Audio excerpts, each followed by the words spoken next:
ক্রিয়েটারদের just কি কোনো প্রফেশনের value ছিল না, কিন্তু সেই ভ্যালুটা কিন্তু এবার থেকে পাবে। তার মধ্যে আপনাদেরকে মাথায় রাখতে হবে কন্টেন্টগুলো কিন্তু আপনাদেরকে একটু ইউনিক করার চেষ্টা করতে হবে। আর যদি নমস্কার বন্ধুরা, আপনাদের সকলকে স্বাগত টেক আড্ডা বাংলা চ্যানেলে। আজকে আমি বিশেষ কোনো ভিডিও করতে আসি, আপনাদের কয়েকটি তথ্য তুলে ধরতে চেয়েছি। যারা মনে করেন কন্টেন্ট ক্রিয়েশন শুরু করতে ভয় পান এবং কন্টেন্ট ক্রিয়েটার হওয়ার পরে আপনি ভাবেন এর ভবিষ্যৎ কি, বিশেষ করে তাদের জন্য আজকের এই ভিডিওটি। কেন? আপনি পুরো ভিডিওটি দেখবেন এবং শেষে একটি ভয়েস নোট আছে আমার সঙ্গে, স্ক্রিনশট দেখলে বুঝতে পারবেন কেন বলছি। তো ইন্ট্রোডাকশনটা একটু শুরু করি। পুরোটা কি করবেন, কেন করবেন না, ক্রিয়েশন করলে কি ঠিক হবে কি হবে না। এখন সময় বদলেছে। আগে অনেকেই ভাবতো ভিডিও বানানো, পোস্ট করা বা অনলাইনে কাজ করা শুধু সময় নষ্ট, কিন্তু আজ পরিস্থিতি আলাদা। এখন সরকারও কন্টেন্ট ক্রিয়েশনকে গুরুত্ব দিয়েছে, কারণ এটা শুধু শখ নয়, এটা ভবিষ্যতের একটা বড় পেশা।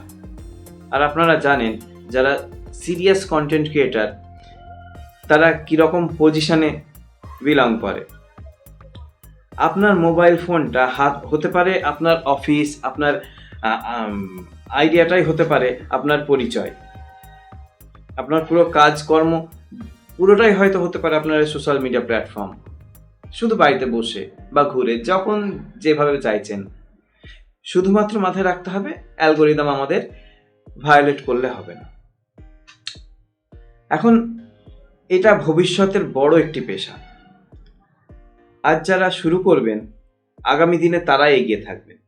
তাই অন্যের কথা শুনে থেমে থাকবেন না। ছোট করে শুরু করুন, নিয়মিত শিখুন, প্রতিদিন একটু একটু করে ভালো করুন। মনে রাখবেন সফল ক্রিয়েটার একদিন তৈরি হতে সময় লাগবে। যে কোনো জিনিস ঠিকঠাক পরিপক্ক তৈরি করতে সময় লাগে। তো সময় দিন, সময়কে সময় দিন, ক্রিয়েশনকে সময় দিন। আপনার কিন্তু ভবিষ্যৎ নিশ্চিত করে যাচ্ছে ভারত সরকার। তাই দেরি না করে নিজের উপর বিশ্বাস রাখুন। যেমনভাবে পাচ্ছেন আপনি ভিডিও করুন। এমন নয় যে আপনাকে খুব হাইফাই এডিট করতে হবে, আপনি নিজের এক্সপিরিয়েন্সটাই শেয়ার করুন। প্রায় 140 কোটি জনসংখ্যা, এতগুলো মানুষের এতগুলো এক্সপিরিয়েন্স, কারো সিমিলার হতেই পারে, কিন্তু ভাবনা প্রত্যেকেরই অলমোস্ট আলাদা হয়। আমিও আমার চ্যানেল হ্যাক হয়ে যাওয়ার পরে আমি কন্টেন্ট ক্রিয়েশন ছেড়ে দিয়েছিলাম, কিন্তু সেসব ব্যাপারেও এখন সরকার কিন্তু নিশ্চিত করছে না, আপনাদের একটা প্রপার সুরক্ষা দেওয়া হবে। সেজন্য বলছি আপনারা দেরি করবেন না, আমার ভয়েস নোটটি শুনে নিন এবং ভিডিওটি দেখতে থাকবেন। টেক আড্ডা বাংলা চ্যানেলকে সাপোর্ট করবেন, ছোট চ্যানেল আমার এখন, আশা করি ভালো লাগবে। এবং এরকম নতুন নতুন তথ্য, এবং আপনারা জানেন আমি take review, how to video সব দিয়ে থাকি। তো আজকের মতো আমার বাকি ভিডিওটি কি ভালোভাবে শুনে নিন। প্রথমত, প্রধান প্ল্যাটফর্ম এবং নিয়ন্ত্রণ আপডেট এপ্রিলের 2026-এর জাতীয় স্রষ্টা অর্থনীতি বিল। ভারত সরকার একটি জাতীয় স্রষ্টা অর্থনীতি বিল অনুমোদন করেছে, যা আনুষ্ঠানিকভাবে কন্টেন্ট তৈরিকে একটা পেশা হিসাবে স্বীকৃতি দিয়েছে এবং ডিজিটাল দক্ষতা প্রসারের জন্য স্কুলগুলোতে ক্রিয়েটার ল্যাব স্থাপনের পরিকল্পনাও করেছে। সেকেন্ডলি, ভারতীয় আইটি বিধি আপডেট 2026 সালের ফেব্রুয়ারিতে নতুন আইটি বিধি চালু করা হয়েছে, যা সরাসরি কন্টেন্ট ক্রিয়েটার এবং কম্পানিসের প্রয়োজনীয়তার উপর প্রভাব ফেলবে। ফেসবুক ক্রিয়েটার ফাস্ট ট্র্যাক, মেটা ক্রিয়েটার ফাস্ট ট্র্যাক নামে একটি প্রোগ্রাম চালু করা হয়েছে, যা প্রতিষ্ঠিত ক্রিয়েটারদের জন্য 3 মাসের নিশ্চিত পেমেন্ট এবং বর্ধিত রিচ প্রদান করে। যারা ফেসবুকে স্থানান্তরিত হচ্ছেন বা তাদের উপস্থিতি পুনর্জীবিত করেছেন তাদের জন্য এটা ঠিক আছে। ফেসবুক কন্টেন্ট মনিটাইজেশন, এটা আসছে আপনার বিটার তরফ থেকে, ঠিক আছে? তো একটি নতুন সমন্বিত monetization program beta in stream ad, রিলের অ্যাড এবং পারফরমেন্স বোনাসকে একীভূত করেছে, যা ক্রিয়েটরদের বিভিন্ন ফরম্যাট, রিল, দীর্ঘ ভিডিও, ছবি, টেক্সট ইত্যাদি থেকে আয় করার সুযোগ করে দেবে। ইউটিউব 2026 মনিটাইজেশন নিয়মাবলী।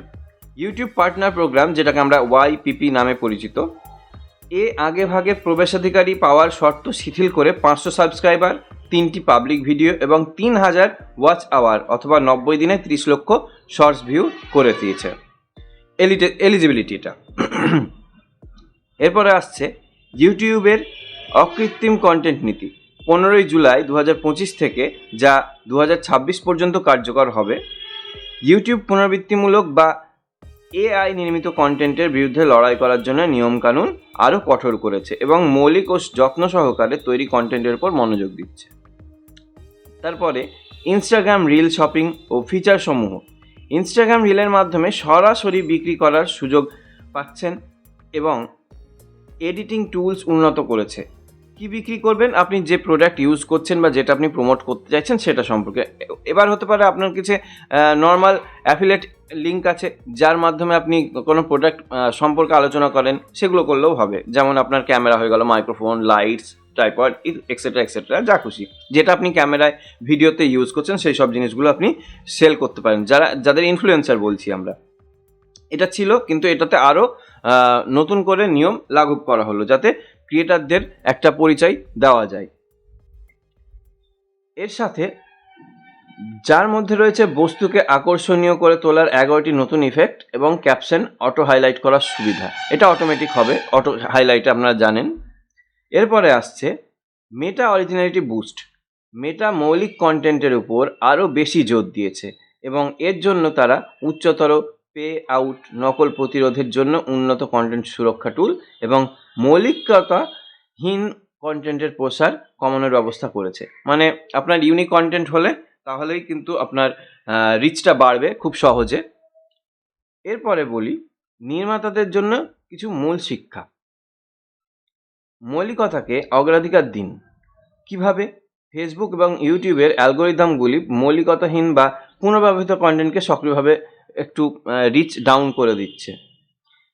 তারপরে নতুন মনিটাইজেশনের সুবিধা কি হবে? কি রিল ও দীর্ঘ ভিডিওর ওপর মনোযোগ দিতে হবে, বিশেষ করে ফেসবুকের নতুন সমন্বিত মনিটাইজেশন প্রোগ্রামের ওপরে। বিধিমালা পর্যবেক্ষণ করুন, মানে ভারতীয় নির্মাতাদের নতুন আইটি বিধি এবং আসন্ন ন্যাশনাল ক্রিয়েটার ইকোনমি বিলের নির্দেশিকা মেনে চলতে হবে। তো এই সব আপডেটগুলো কিন্তু আপনারা পাচ্ছেন, বুঝতে পারছেন। এবার থেকে সরকারের তরফ থেকেও কিন্তু কন্টেন্ট ক্রিয়েটারদের একখানা সম্মান দেওয়া হচ্ছে এবং আপনাদের যারা অনেক সময় কোনো প্রোডাক্ট কিনতে যাচ্ছিলেন এবং সেখানে আইটি বিল চাইছিল, মানে আইটিআর, সেটা আপডেট ভালোভাবে না থাকলে বিভিন্ন ঝামেলার সম্মুখীন মানুষ হয়েছে। শুধুমাত্র তাদের আইডেন্টিফিকেশান নেই, যেমন কোনো ডক্টরকে আমরা ডক্টর বলি, কালেক্টরকে কালেক্টর বলি, ইঞ্জিনিয়ারকে ইঞ্জিনিয়ার বলি, অফিসারকে অফিসার বলি, কিন্তু কন্টেন্ট ক্রিয়েটারদের জাস্ট কি কোনো প্রফেশনের ভ্যালু ছিল না, কিন্তু সেই ভ্যালুটা কিন্তু এবার থেকে পাবে।